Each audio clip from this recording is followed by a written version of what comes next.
Warner Glenn's family first settled here along the Arizona-Mexico border in 1896. At 80 years old, Glenn works the ranch each day and is well known throughout the area. He says illegal immigrants have always been a part of the landscape.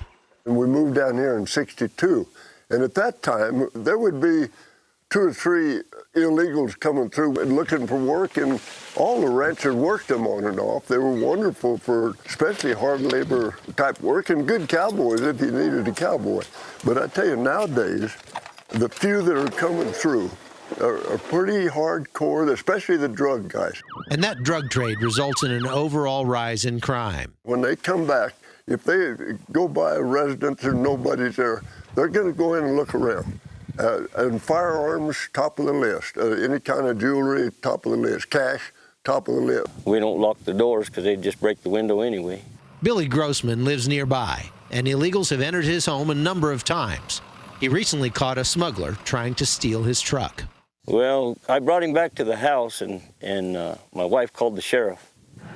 And the sheriff and Border Patrol come out and got him, and then we went back to the pickup, and there was a bale of marijuana in the back of my pickup, and he had stolen a lot of stuff from the house. But petty theft isn't what worries these old cowboys the most. And that would be nothing to a terrorist from ISIS or these guys. It'd be just a cakewalk for them to go up through these mountains. Well, if it's that easy for an unemployed Mexican to walk across here, ISIS come in here plumb simple. It's a concern shared by many in this sector, including former Army intelligence analyst Dr. Scott Catino. We have major threats coming through this region, and we're not taking it seriously. They have developed such a powerful and potent intelligence network in this country that they're able to use and know when the Border Patrol is going to be active, where they're going to be. Our security and our resolve is not requisite to meet that level of a threat.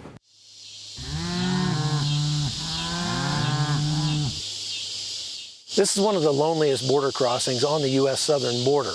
It's on the Tohoto Indian Reservation, which is about 4,000 square miles of desert on the U.S. southern border in Arizona. The Tohoto people live on both sides of the border, and they used to cross with impunity. But it's getting harder now for them to visit their relatives because of the incredible amount of human smuggling and drug trafficking that happens in this area. Unemployment on the reservation sits at more than 25%, while the average annual income is only about $8,000. This makes smuggling an attractive proposition when cartel members offer up to $5,000 per load. Matt Thomas is a deputy in Pinal County, just north of the reservation. That is all open desert, and there's small villages throughout the reservation, but no major towns, no major cities, very minimal population, very minimal law enforcement. So they don't have a lot of interference to deal with between Mexico and when they hit our county. There's a huge area that the cartels use to cross into the U.S. where they go undetected. And as they cross into that area, then they start to funnel because of terrain towards our county. That makes catching these smugglers more and more challenging. They've gotten more advanced, and there's more numbers.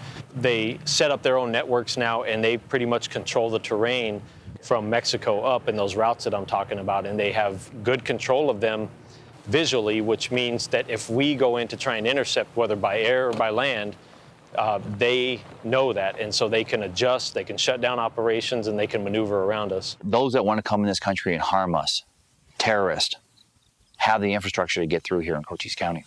Cochise County Sheriff Mark Daniels oversees a border county covering more land than Connecticut. He says the Obama administration's policies only make things worse.